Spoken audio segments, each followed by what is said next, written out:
el Señor me le bendiga, amados hermanos y hermanas. Vamos a entrar en lo que es este tema, el número 14, y se titula El verdadero reposo.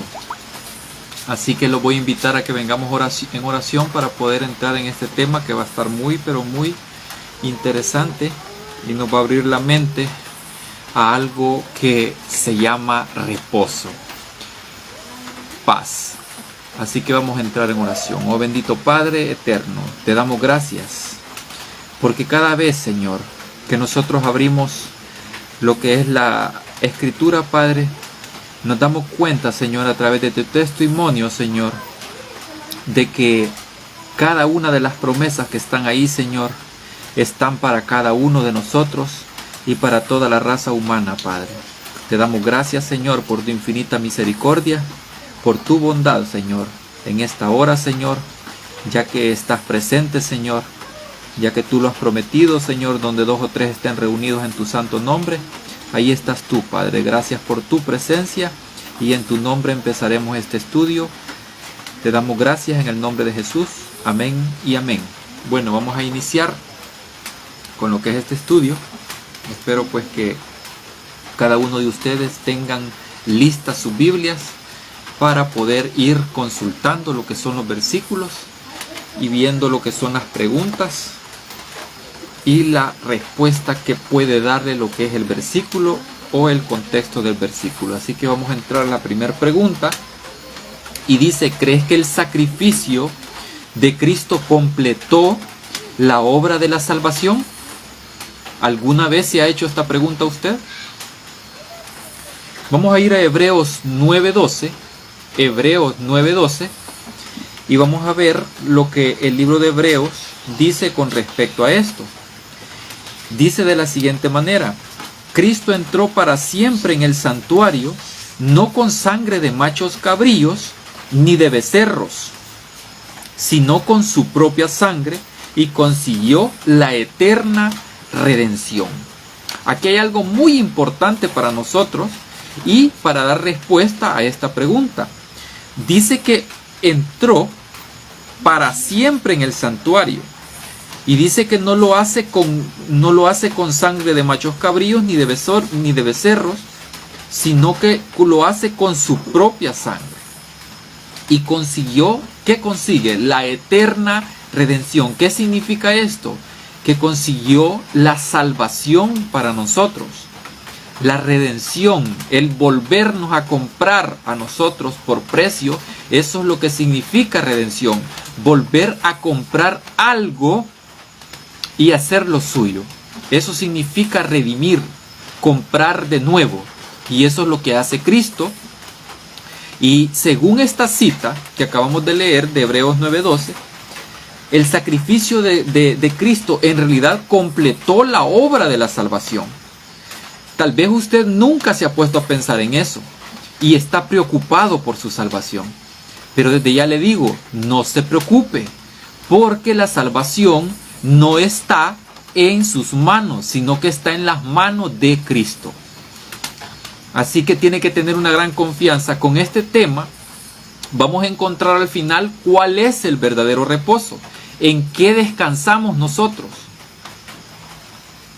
Vamos a ir a Juan 19, Juan capítulo 19, el cuarto evangelio, Juan capítulo 19, y vamos a leer del 28 al 30.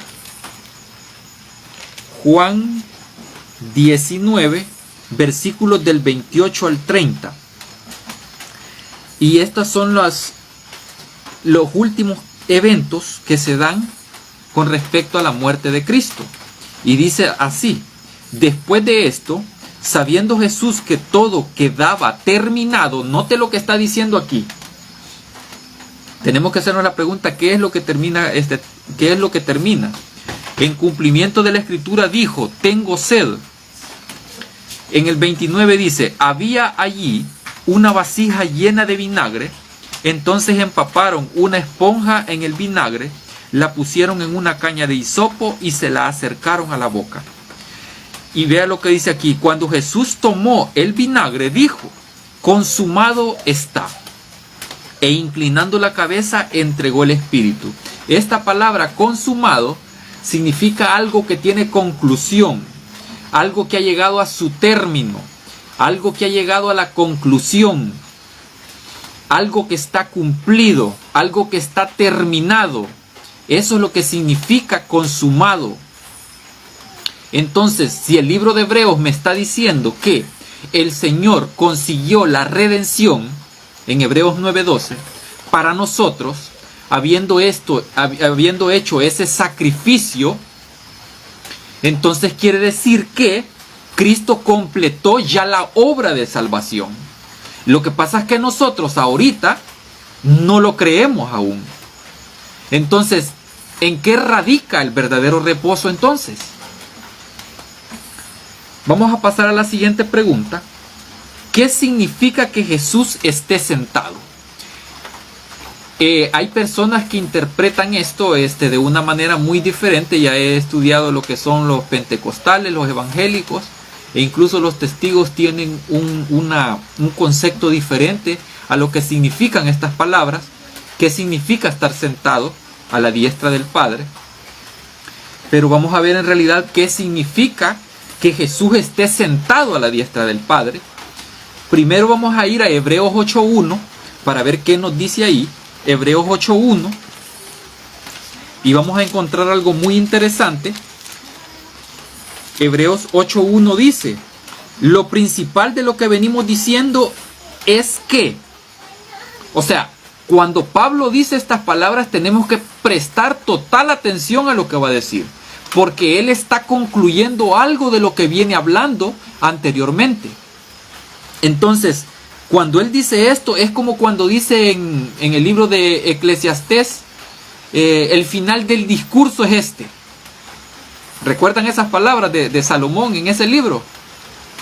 Entonces, hace lo mismo Pablo en este contexto, en el capítulo 8, en donde dice, lo principal de lo que venimos diciendo, o sea, lo principal, lo que importa, es esto, que tenemos un sumo sacerdote que se sentó a la diestra del trono de la majestad en el cielo.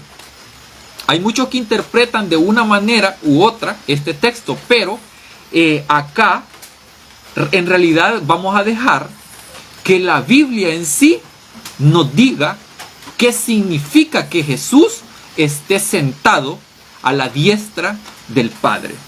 Aquí Pablo, que algunos dicen que él es el que escribió el libro de Hebreos, aunque yo creo que tiene bastante parecido con lo que él dice en otras cartas que él escribió.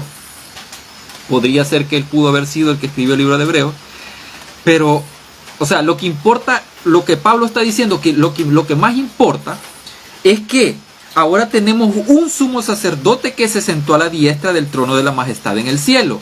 Entonces, si Pablo está diciendo, vamos a decir que Pablo es el que escribió este libro, si Pablo está diciendo que eso es lo principal del libro de Hebreos, tenemos que prestar mucha atención a eso entonces. ¿Por qué? Porque si Pablo lo está diciendo, es porque es importante.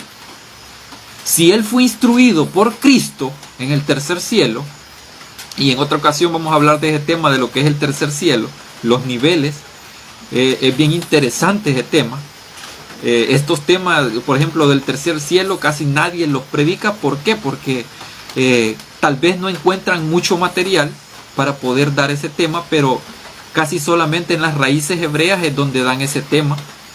Y también en el judaísmo se manejan lo que son los niveles del cielo.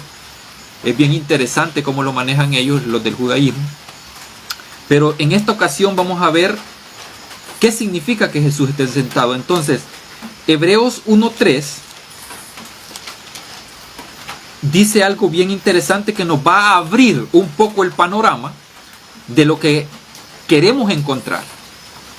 Hebreos 1:3 dice que el Hijo es el resplandor de la gloria de Dios. En otras versiones dice que el Hijo es la copia o la imagen exacta de lo que es la gloria de Dios. La misma imagen de su ser real, el que sostiene todas las cosas con su poderosa palabra. Después, solo vea lo que dice aquí. esto nos va a abrir la puerta para encontrar lo que es la respuesta. Dice que después de efectuar la purificación de nuestros pecados, dice que se sentó a la diestra de la majestad en las alturas. Hasta aquí ya tiene una idea usted. Si Jesús allá en la cruz dijo que todo estaba consumado y todo estaba terminado, ¿qué nos está diciendo en este texto? Lo que nos está diciendo es que después de efectuar la purificación de nuestros pecados, que eso lo hacía el sacerdote en el santuario terrenal, él lo hace en el cielo, y después de hacerlo, ¿para dónde se va? Se sienta a la diestra de la majestad en las alturas. Yo quiero que hagan una conexión con lo que es Génesis.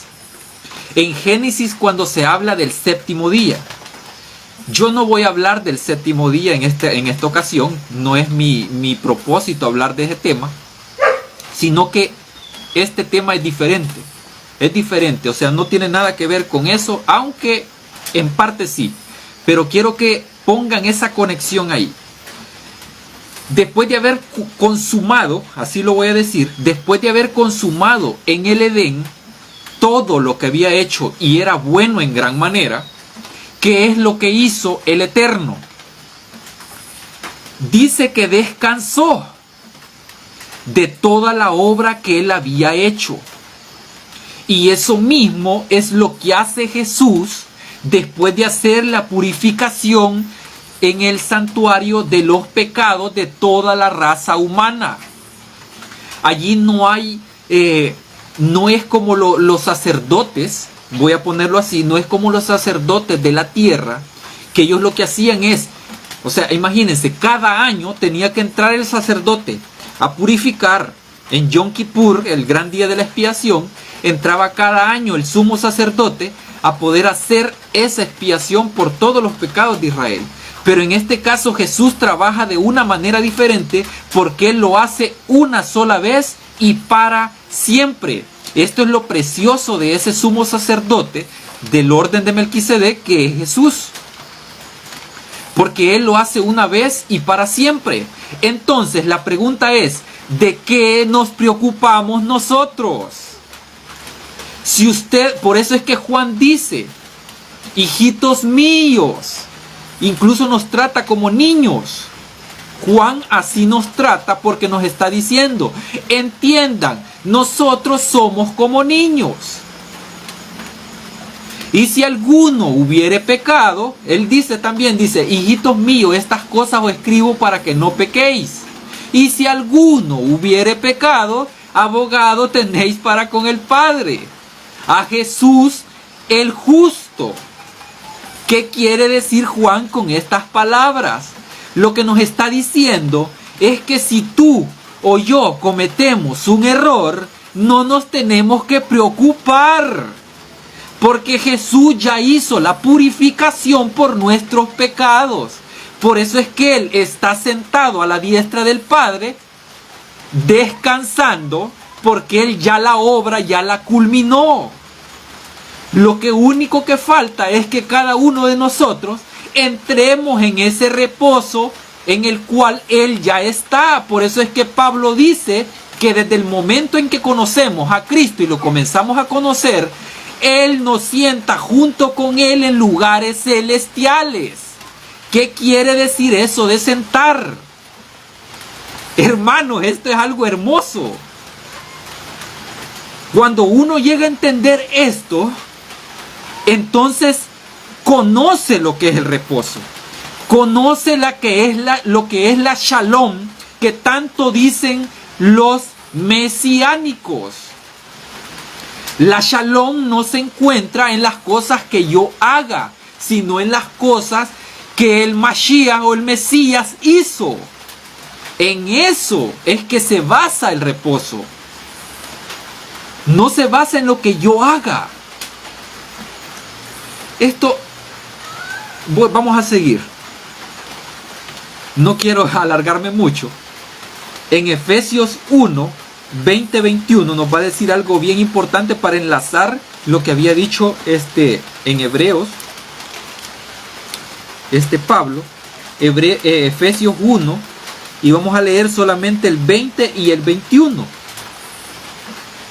Dice, ese poder Dios lo ejerció en Cristo cuando lo resucitó de los muertos y lo sentó. ¿A dónde lo sentó? A su diestra en los cielos.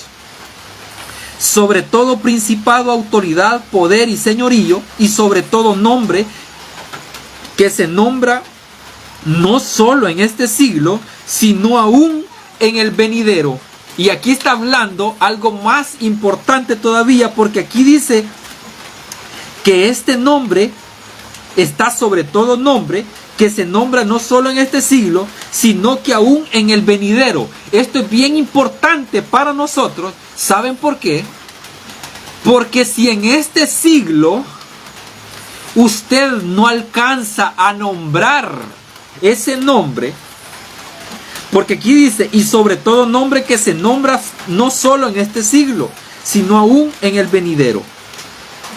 Esto es bien importante, porque ese nombre va a perdurar, el nombre de Jesús, aún en el siglo venidero. Y van a haber personas que hasta ese momento, cuando dice siglo venidero, se está refiriendo, y estas palabras se me habían olvidado a mí, en el judaísmo rabínico, tienen dos conceptos. Está el Olam Hazé, que es el mundo actual, o sea, lo que es la tierra, y está el Olam Habá, que es el mundo venidero.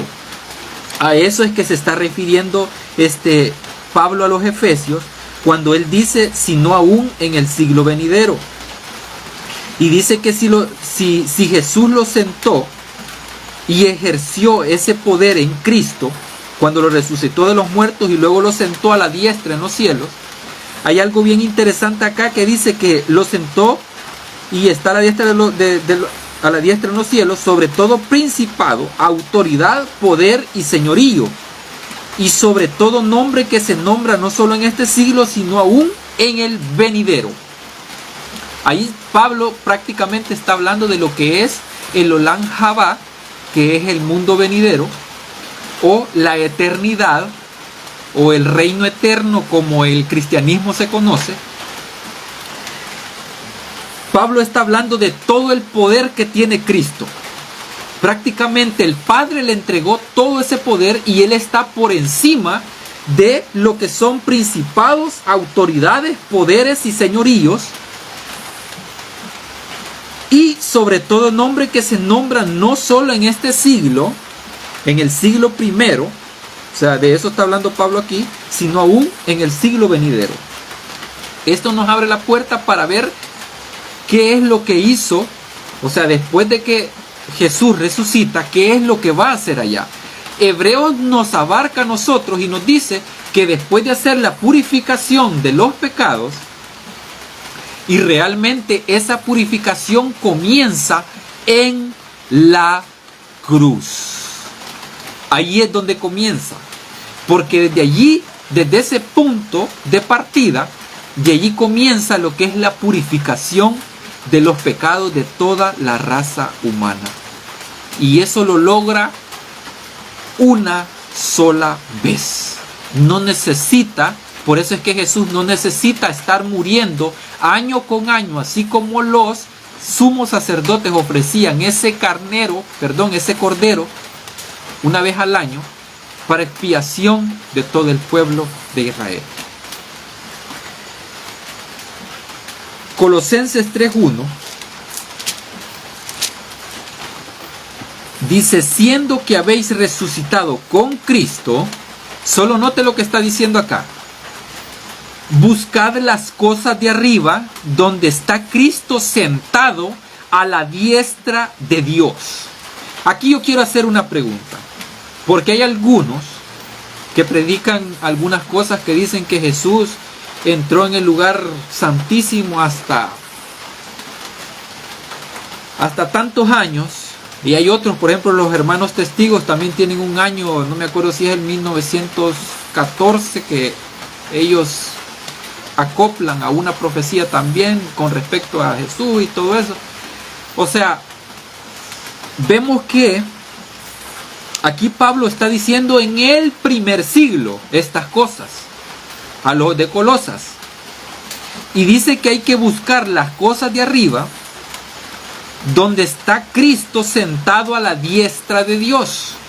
Hay quienes dicen que estar sentado a la diestra de Dios, esta es una interpretación, y yo no creo que así sea, porque aquí la Biblia es clara, no me da otra, o sea, no me da a sobreentender algo más, sino que la Biblia es clara. O sea, en específico, Él está sentado a la diestra del Padre. Entonces, por eso dice que hay que buscar las cosas de arriba, pero algunos dicen que estar a la diestra de Dios es que Jesús está dentro del santuario celestial intercediendo por todos. Y realmente el Señor hizo esa purificación de los pecados una vez para siempre. Con esto no estoy diciendo de que Jesús no abogue por usted y sus pecados. Cuando usted viene, aunque no debería de hacerse, porque en realidad el confesar significa declarar que Dios es justo. Eso es lo que significa confesar, ya lo vimos en un tema anterior. Entonces, con esto que quiero que quede bien claro, de que estar sentado prácticamente lo que significa es que la obra de la redención ya está acabada. Lo único que nos falta a nosotros es darnos cuenta de que tenemos que entrar juntamente con Cristo en ese reposo también, para sentirnos, o más bien aceptar de que nosotros somos hijos de Él, somos herederos de la promesa.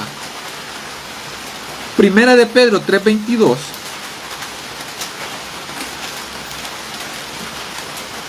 Primera de Pedro 3:22 dice: quien, habiendo subido al cielo, está a la diestra de Dios, a Él están sujetos ángeles, autoridades y potestades.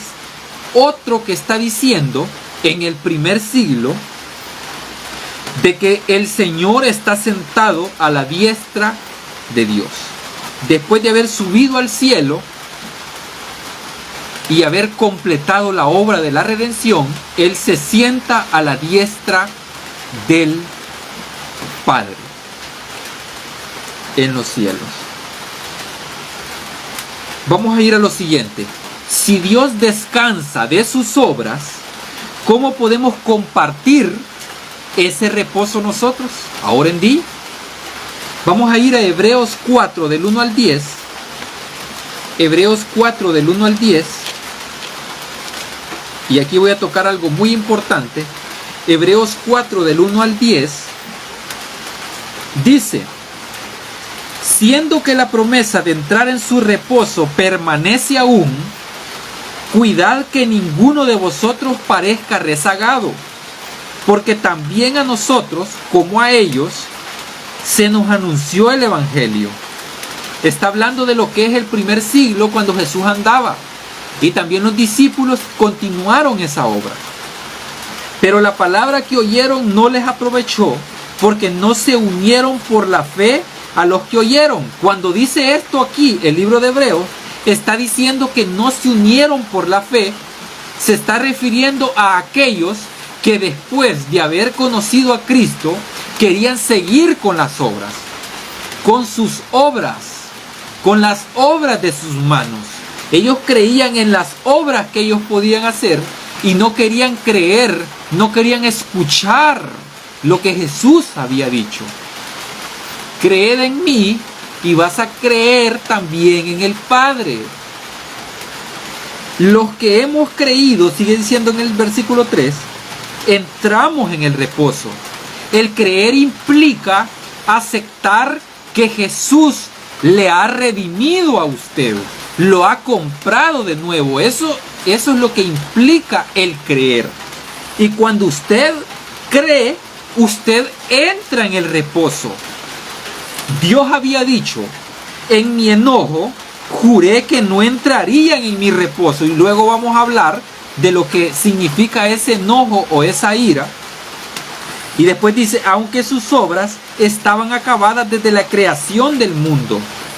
Aquí en el libro de Hebreos se está refiriendo también a lo que pasó en el desierto 40 años Israel, haciéndole sacrificios no al Señor, llevando el tabernáculo no del Señor, sino que llevando algo que no deberían de llevar.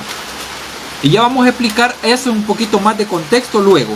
Y después dice, porque en cierto lugar dijo así del séptimo día, Dios reposó de todas sus obras en el séptimo día. Aquí está hablando de lo que es el Génesis, en el capítulo, comenzando el capítulo 2 me parece, 2.1. Y después dice en el 5, y otra vez dice, no entrarán en mi reposo. Esto lo dijo en su ira. Y ahí dice, sin embargo, falta que algunos entren en ese reposo, ya que los primeros en oír el evangelio, está hablando del primer siglo, recuerden eso, aquí ya está hablando en el primer siglo, porque toca dos puntos. Toca el punto del antiguo pacto, donde Israel estuvo 40 días en el desierto, 40 años, y está tocando el punto también de los que oyeron el evangelio en el primer siglo. Sin embargo, falta algunos que entren en ese reposo, ya que los primeros en oír el evangelio no entraron por su desobediencia. Dios vuelve a fijar cierto día y lo llama hoy. Y como queda dicho, mucho después, declara por medio de David, si hoy oís su voz, no endurezcáis vuestro corazón. Aquí está hablando de lo que es el Shema, de lo que tanto dicen y claman los hebreos. El Shema Israel. Está hablando de que tenemos que escuchar. Está hablando de que tenemos que escuchar la voz del Mesías. Y si escuchamos la voz del Mesías, vamos a poder entrar en lo que es su reposo, porque Él es el que ha terminado la obra de la redención, y dentro de esa obra de la redención estamos usted y yo metidos en ese gran plan perfecto, el cual fue llevado a cabo por su mano poderosa y llena de amor. Después sigue diciendo en el versículo 8, porque si Josué les hubiera dado el reposo, no hablaría después de otro día. ¿Qué quiere decir esto de Josué? Josué fue un gran líder, pero ni Josué les pudo dar el reposo que necesitaba la nación de Israel, porque la raza humana o las religiones a usted no le pueden dar el reposo. El único que le puede dar reposo a usted es Cristo Jesús y nada más Él. Porque el que consumó la obra de la redención es Él y nada más Él. Por eso es que su nombre fue exaltado sobre todo nombre, sobre todo principado, sobre toda autoridad.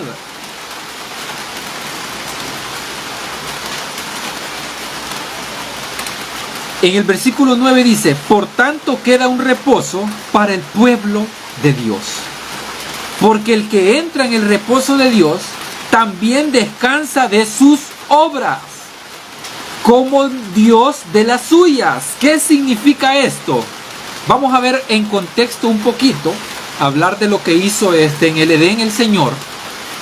Esto ya lo he mencionado en otros temas, pero lo interesante ahí de ese tema no es en realidad el día, sino el reposo que el Señor da.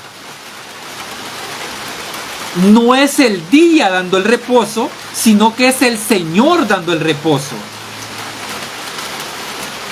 Porque Adán y Eva, si el reposo se lograra por obras que el ser humano puede hacer,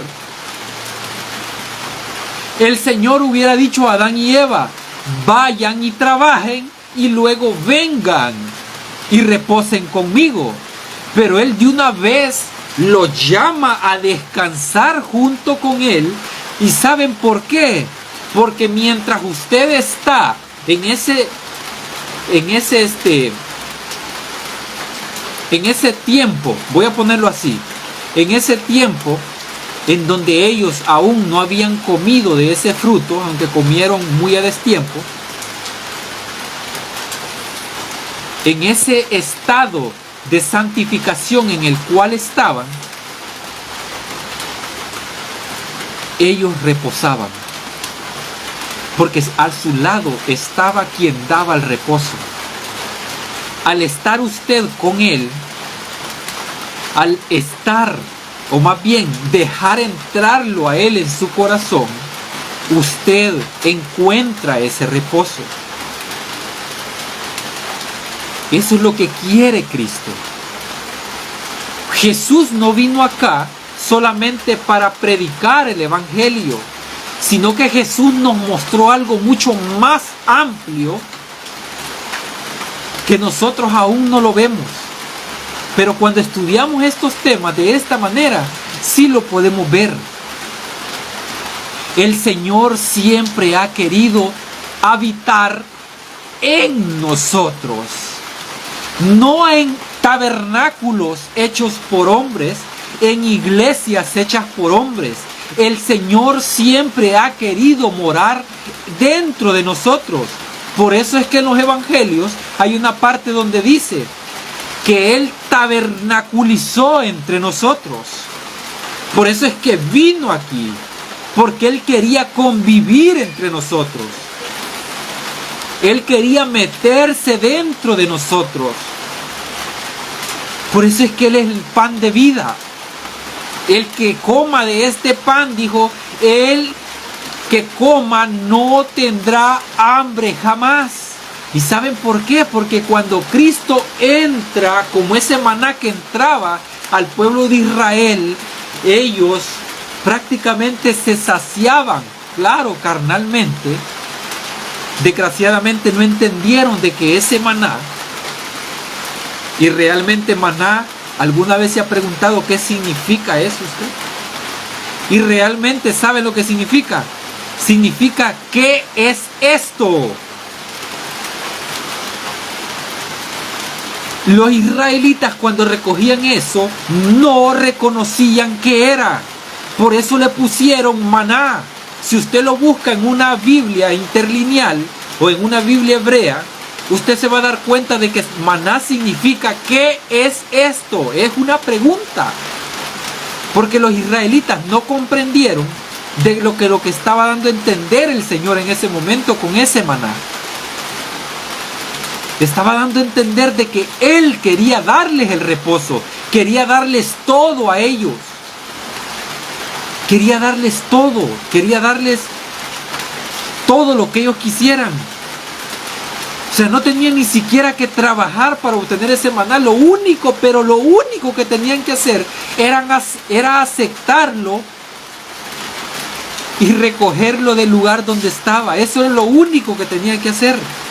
Lo único que tenían que hacer prácticamente era escuchar al Señor y tener fe de que iban a encontrar incluso una doble porción el día viernes, para que luego en el séptimo día no recogieran nada, porque ¿saben por qué? ¿Qué significa eso? En el sexto día se recogía doble porción. ¿Saben por qué? Porque el Señor quería dar a entender a la población israelita en ese momento de que el reposo se encontraba solamente en Él. Solamente en Él se encontraba ese reposo. Por eso es que la doble porción se recogía un día antes del séptimo día, porque en realidad cuando usted entra y logra captar lo que significa reposo, Usted incluso ya no necesita de andar recogiendo alimentos, porque su descanso ya no radica en un día o en recoger alimentos, sino que el alimento ya lo tiene usted.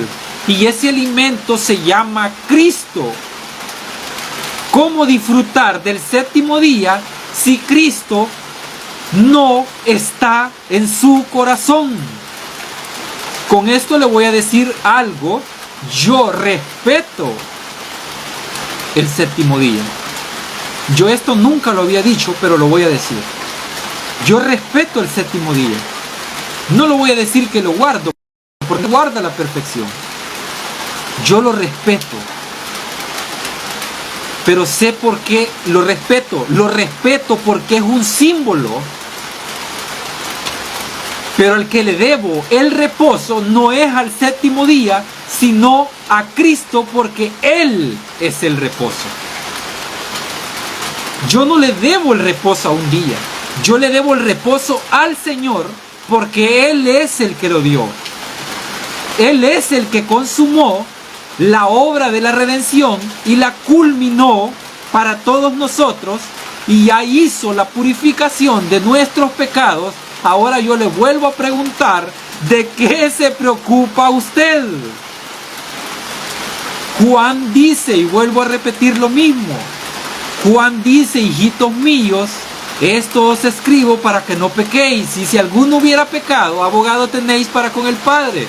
Eso no significa de que usted y yo vayamos y cometamos pecados deliberadamente. Eso no es tener a Cristo en su corazón. Lo que estoy diciendo prácticamente con esto es que usted no se debe de preocupar y no debe de sentir culpa, porque ese concepto no existe en las Escrituras. El arrepentimiento tiene que ver con Teshuvah. En el pensamiento judío, Teshuvah significa retornar a. ¿Retornar a qué?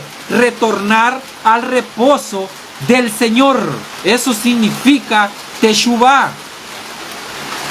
La culpa no existe en el pensamiento rabínico.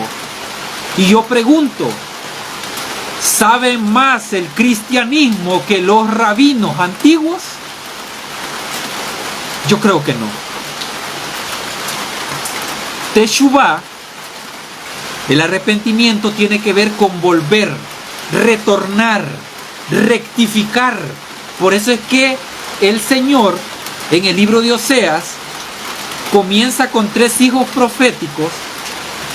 Comienza a decirles al pueblo de Israel: ustedes no son mi pueblo, pueblo que no es mío. Pero en el tercero viene y les dice: en el mismo lugar que se les fue dicho, pueblo que no es mío, ustedes no son mi pueblo, en el mismo lugar les será dicho: ustedes son hijos del Dios viviente. ¿Por qué creen que Jesús, que el Padre, está diciendo eso? Porque el Señor quiere que entendamos que no hay que sentir ese sentimiento de culpa, porque Él, la redención, la tiene en sus manos. No se la confirió a una iglesia ni a un ser humano, sino que la confirió en alguien muy especial que usted y yo conocemos y del cual estamos hablando en este momento, y este es Cristo Jesús, que vino aquí a la tierra por amor.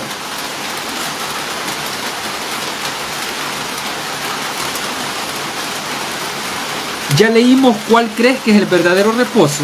Yo creo que ya quedó claro cuál es el verdadero reposo en sí. Vamos a ir a lo que es la última pregunta y vamos a entrar en contexto. Por 40 años vamos a hablar un poco de lo que es el enojo, porque allí en el libro de Hebreos aparece que dice que en su enojo dijo que nadie iba a entrar en su reposo. Pero vean esto: por 40 años los israelitas este es un comentario. Por 40 años los israelitas estuvieron bajo la ira de Dios en el desierto. Dios quería que reposaran sabiendo que Él los llevaría a salvo a Canaán. O sea, Dios lo que quería en realidad era que el pueblo de Israel descansara de esa esclavitud a la que estaban acostumbrados. Pero ellos lo que querían era volver a hacer, a confiar en las obras de sus manos. Y después dice, y que ellos no tendrían que pelear. O sea, Dios quería que reposaran sabiendo que Él los llevaría a salvo a Canaán y que ellos no tenían que pelear. El Señor iba a librar toda batalla, y con esto no quiero decir que Dios se mete en guerras. Porque Dios no es un Dios de guerra. Los principios del reino de los cielos son al revés. El Señor no va por nuestros principios. El Señor va por sus principios. Y ahí dice, pero no quisieron. O sea, el Señor les quería dar reposo. Los quería salvar. Los quería llevar a un lugar, a una tierra donde mana leche y miel, sin que ellos hicieran algo. Pero ellos no quisieron. Por lo que todos los hombres de guerra murieron en el desierto. ¿Y por qué sucedió esto? Porque ellos, en vez de Shema, escuchar lo que Dios les decía, escuchaban mejor a sus manos y a sus armas. Ellos querían hacer obras, querían pelear. Así querían ganar esa tierra ellos. Y por eso es que estos hombres de guerra mueren. Vamos a ir a Hebreos 3:16. Hebreos 3:16. Hebreos 3:16, y vamos a leer desde allí del 16 al 19. Y dice, ¿quiénes fueron los que, habiendo oído, lo provocaron? ¿Qué significa esto? Esto de provocar al Señor. Y después dice, ¿no fueron todos los que habían salido de Egipto con Moisés? O sea que todas estas personas que tomaron las armas de guerra, ellos fueron los que provocaron al Señor. Y allí en el 17 dice, con quienes estuvo Dios enojado 40 años. Óiganme, bueno, ¿y que el Señor se enoja? ¿El Señor tiene ira? En otros temas ya he hablado con respecto a la ira, pero ahora vamos a hablar un poquito más de lo que significa esto de que Dios estuvo enojado por 40 años con estas personas que lo provocaron. Y dice después, solo vean qué interesante esto. Dice, ¿con quiénes estuvo Dios enojado 40 años? ¿No fue con los que pecaron, cuyos cuerpos cayeron en el desierto? Aquí este es una pregunta, pero una afirmación a la vez. Dice, ¿no fue con los que pecaron, cuyos cuerpos cayeron en el desierto? Y a quienes juró que no entrarían en su reposo, sino a los que desobedecieron y no pudieron entrar debido a su incredulidad. Toda esta gente que murió, que quería ir por sus obras y no por las obras que el Señor hace, ellos murieron irremisiblemente, pero murieron por su propia mano, no por la mano del Señor. En Josué 5:6 vamos a tomar algo bien importante. Josué 5:6 dice, porque los israelitas anduvieron por el desierto 40 años, hasta que murieron los hombres de guerra que habían salido de Egipto, por cuanto no obedecieron la voz del Señor. Esto de desobedecer la voz del Señor no tiene nada que ver con hacer obras, sino que lo que hicieron fue no escucharlo, no Shema. Eso es lo que hicieron estas personas. Por cuanto no obedecieron la voz del Señor, por eso Él les juró que no les dejaría ver la tierra que con juramento había prometido a sus padres. Tierra que emana leche y miel. Si lo vemos en términos espirituales, aquí lo que está diciendo que estas personas no alcanzaron a ver la tierra, esa que da reposo, esa donde emana leche y miel, esa donde el agua no acaba, sino que siempre está el cauce, ese río de agua viva que viene y brota solamente a través de Jesús. Ellos no lo pudieron ver porque no querían escuchar, no querían Shema. ¿Qué nos dice esto en cuanto a la naturaleza de la ira de Dios? Vamos a ir a Salmos 81. Salmos 81. Salmos 81, y por cierto, este salmo léalo completo. Este salmo se lee durante lo que el pueblo de Israel hacía durante el pisar del lagar. Y usted se va a dar cuenta de cosas muy interesantes al leerlo. Salmos 81 del 11 al 12. Y dice, pero mi pueblo no oyó mi voz. De esto se trataba, de lo que venimos hablando. E Israel no me quiso a mí. Él quiso, Israel quiso más las obras de sus manos que las obras que el Señor quería hacer por ellos. Por eso los dejé. Solo note lo que hace el Señor. Y aquí es donde, cuando el pueblo de Israel no quiere escucharlo, no quiere ir por la voz del Señor, sino que por la voz de su interior, por la voz de sus obras, el Señor lo que hace es dejarlos a su suerte. Y eso es lo que significa que el Señor estuvo enojado por 40 años con este pueblo.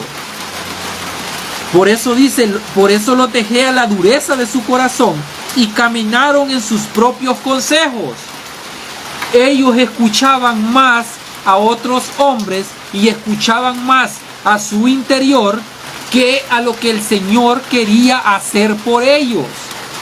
A la voz del Señor no querían escuchar y por eso es que perecieron. En Oseas 13:11, yo quiero que quede bien claro esto de la ira del Señor, cómo es que se manifiesta la ira del Señor. Oseas 13:11, ese libro está después de Daniel. Oseas 13:11, el penúltimo capítulo del libro de Oseas, dice de esta manera: te di rey en mi furor y te lo quité en mi ira. ¿Qué significa esto? El Señor nunca estuvo de acuerdo en que la nación de Israel tuviera rey. ¿Y saben por qué? Porque Él era su rey. Pero aún así les concede los deseos de su corazón. Él los deja en libertad a que ellos hagan, a que ellos elijan. E incluso les ayuda a ungir a su primer rey, y este es Saúl. En su ira. ¿Qué significa la ira? Cuando el Señor entra en ira, la ira no es igual que la del ser humano, porque los atributos de Dios no tienen nada que ver con el ser humano. Los atributos del Señor son diferentes. Nosotros pensamos que porque leemos en un diccionario de la Real Academia Española lo que significa la palabra ira, pensamos que en las Escrituras es lo mismo. Cuando el Señor entra en ira, deja que aquellos hagan según los deseos de su corazón, según la dureza de su corazón. Entonces Él lo que hace es dejarlos a que se equivoquen. Eso es lo que hace el Señor. En Números 12, vamos a encontrar algo bien importante. Número 12. Número 12, el penúltimo libro de la Torá. Número 12, del 9 al 10, dice: entonces el enojo del Señor se encendió contra ellos. ¿Y qué hizo el Señor? Y se fue. Cuando la nube se apartó de la tienda, recuerden que cuando el Señor aparece en la nube, incluso los místicos judíos a esto le llaman la Merkabah, la carroza divina, que así es como se manifiesta el Señor. Dice que María queda leprosa después de que la nube se aparta. O sea, después de lo que da reposo al ser humano, prácticamente es la presencia del Señor lo que da el reposo al ser humano. Cuando esta presencia, cuando esta Merkabah, cuando esta carroza divina se aparta de lo que es el ser humano, vienen lo que son los desastres. ¿Y por qué vienen los desastres? Porque nosotros hacemos más caso a los deseos de nuestro corazón que los deseos que el Señor quiere o tiene para nosotros. Entonces aquí había como cuando alguien comienza a hablar de otras personas. María estaba hablando, o prácticamente estaba calumniando a Moisés, y estaba hablando, es como hacer un chisme de otra persona. Viene el Señor y se enoja por lo que estaba haciendo María, y en su enojo dice que lo que hace no es castigar a María, sino lo que hace, dice, que Él se aparta. En otras versiones así dice, pero aquí en esta versión dice, y se fue. Cuando el Señor enciende su ira contra un pueblo, Él lo que hace es apartarse. Y cuando Él se aparta, el ser humano queda desprotegido, queda desnudo, y por ende cualquier tipo de enfermedad que puede venir también puesta por el enemigo, y usted no lo sabe, y a veces usted le echa la culpa al Señor por las enfermedades.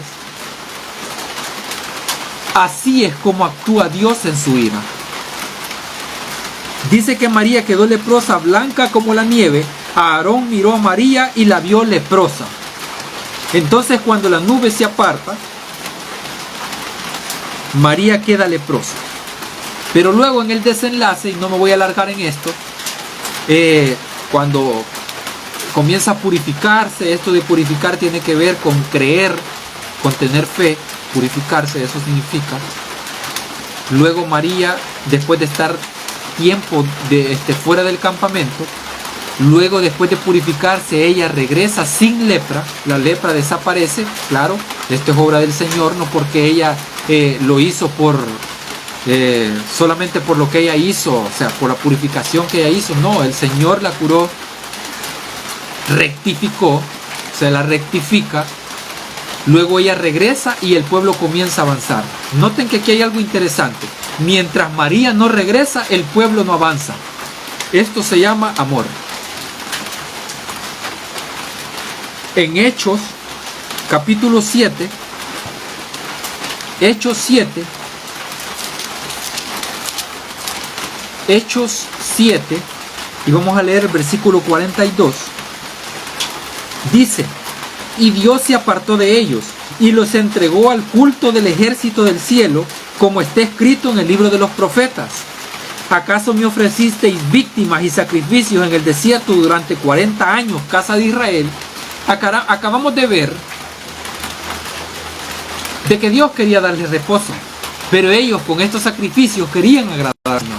Ellos estaban obra tras obra, tras obra, tras obra.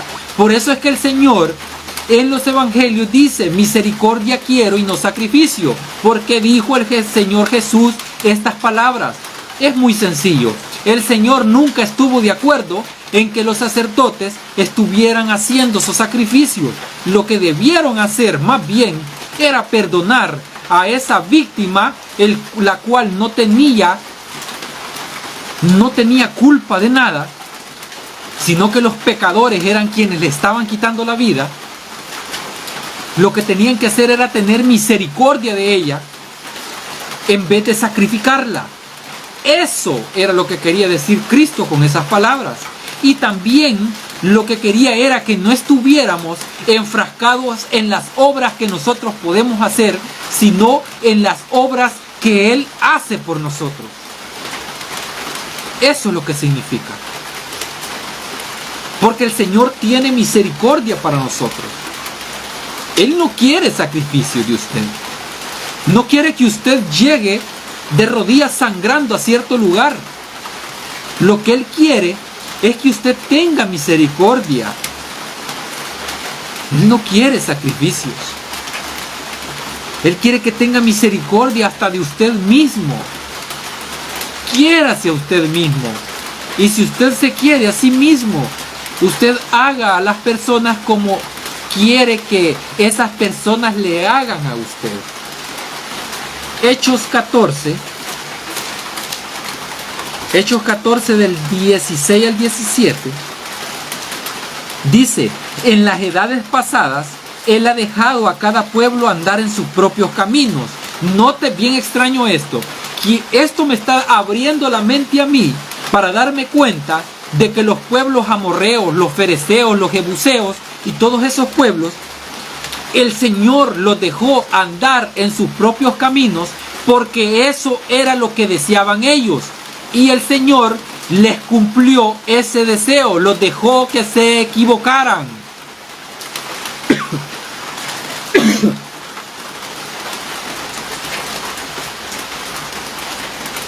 Pero ese es para glorificarle y para hacerlo justo a Él.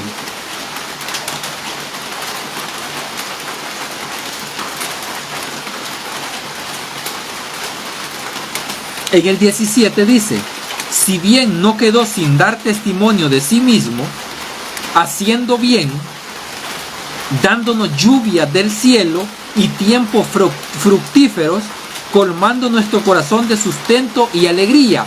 Solo note bien interesante esto. Aunque el Señor se había retirado, ¿usted cree que había abandonado por completo a la nación de Israel? Rotundamente no. Aún que el pueblo estuviera desviado, el Señor siempre fructificaba.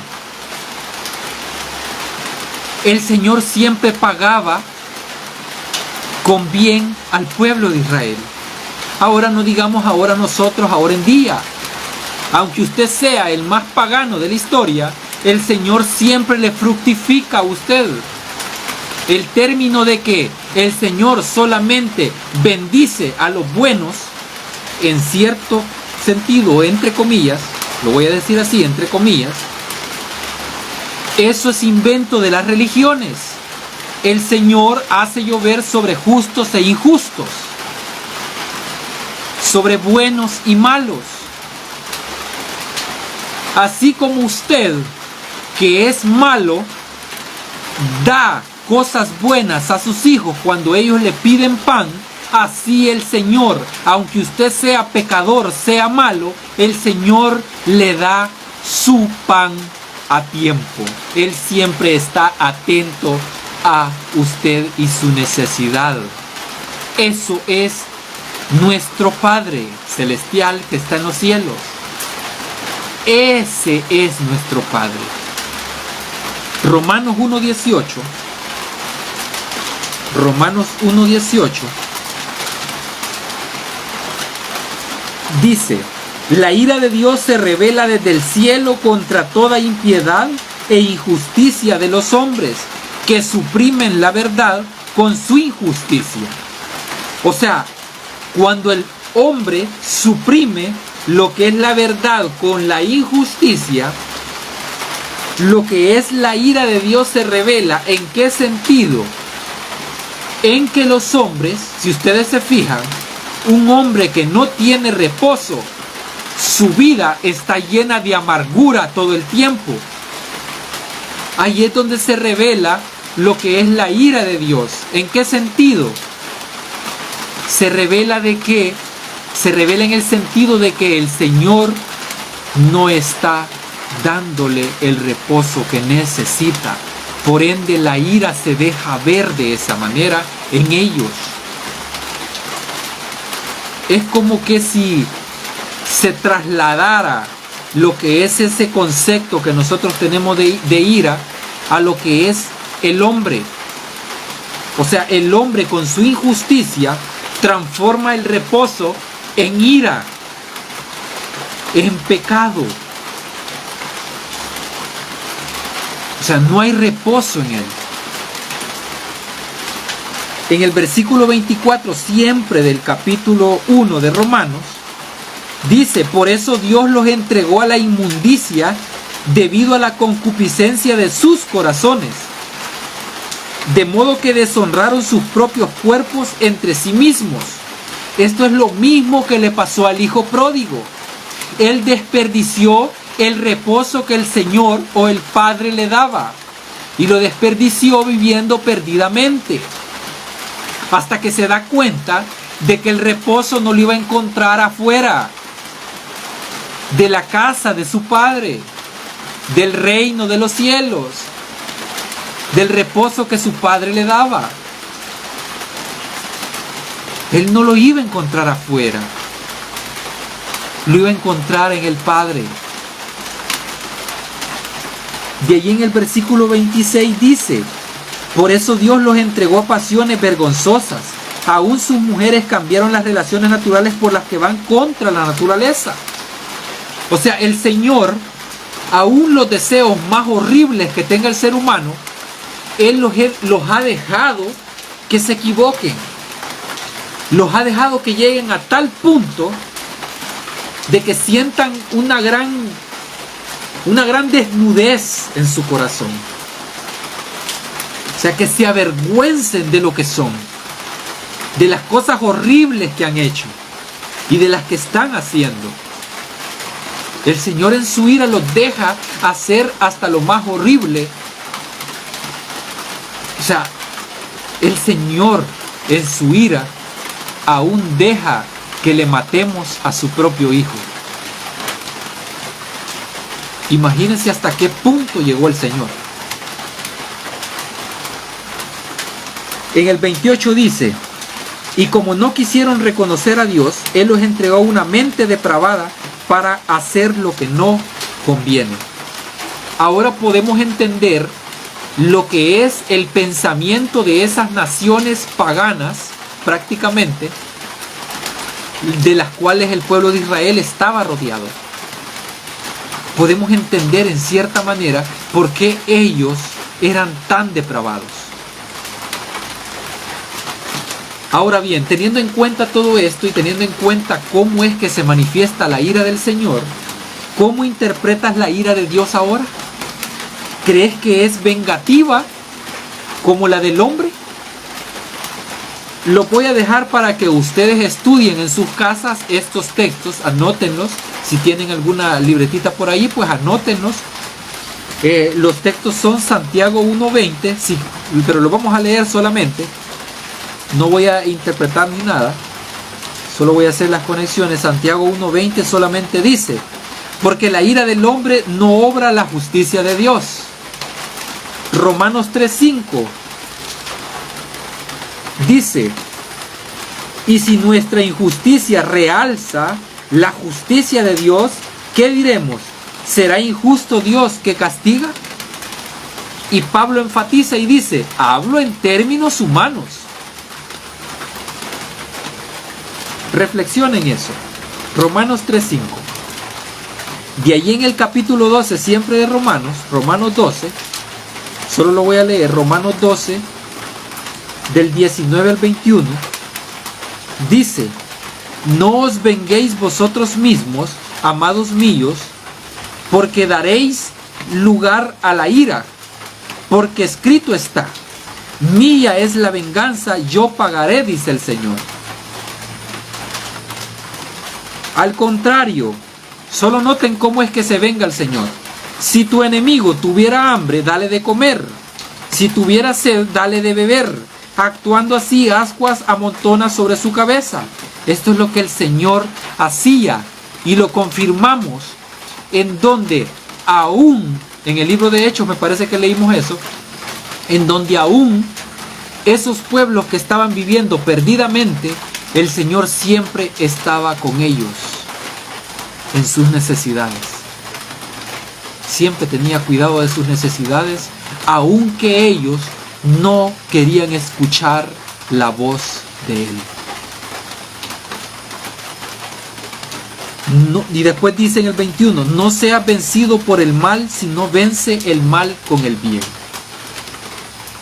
Esta es la ira de Dios mostrada al ser humano. Así es como se manifiesta la ira del Señor, pagando bien por mal.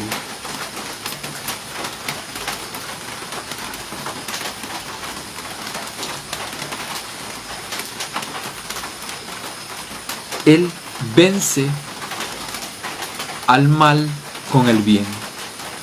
Esto es lo importante. Mateo 5, voy a finalizar con esto. Mateo 5,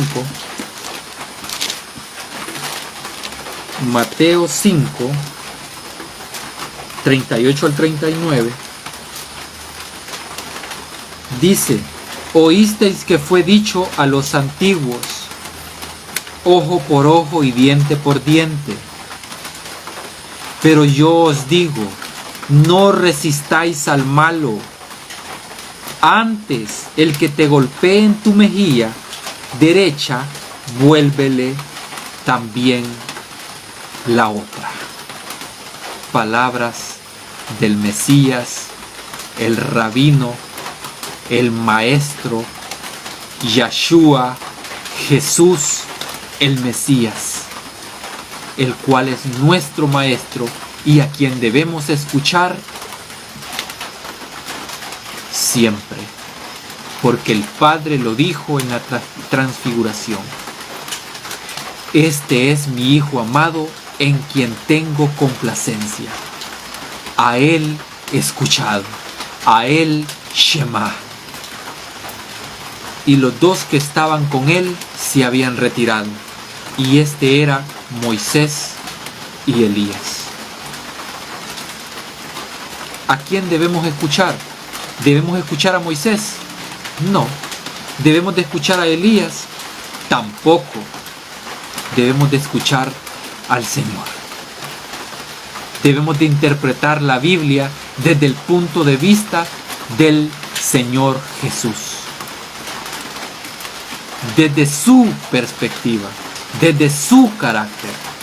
Cuando intentemos hacer eso y tratemos de encontrar a Jesús en lo que son esos antiguos escritos, nos vamos a dar cuenta del amor y de las misericordias que Dios renueva cada día para cada uno de nosotros. Bendito el que viene en el nombre del Señor. Por eso y por más de lo que va a hacer en el Olam Jabá, el mundo venidero. Que el Señor me le bendiga y vamos a orar para quedar despedidos. Oh bendito Padre eterno, Papito lindo, gracias, porque tú, Señor, no eres como los demás dioses, Señor, inventados por el hombre, Señor, el cual demandaban sacrificios para poder mitigar la ira de ellos, Padre.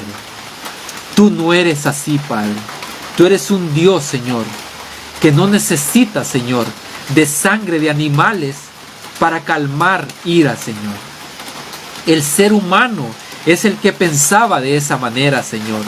Te damos gracias, Señor, porque nos has dado a entender de que tú nunca necesitaste de esos sacrificios que eran en vano, Padre. Porque tú lo que querías, Señor, es que nosotros tuviéramos incluso misericordia de nosotros mismos y que de que entendiéramos de que prácticamente nosotros éramos los culpables, Padre. Y al declarar esto, Señor, estamos declarando de que tu palabra, Señor, tu justicia es verdadera, Padre. Tú eres justo, Señor, en todo lo que dices, Padre. Gracias, Señor, por tu palabra y por las enseñanzas, Señor, que día con día, Señor, nos das.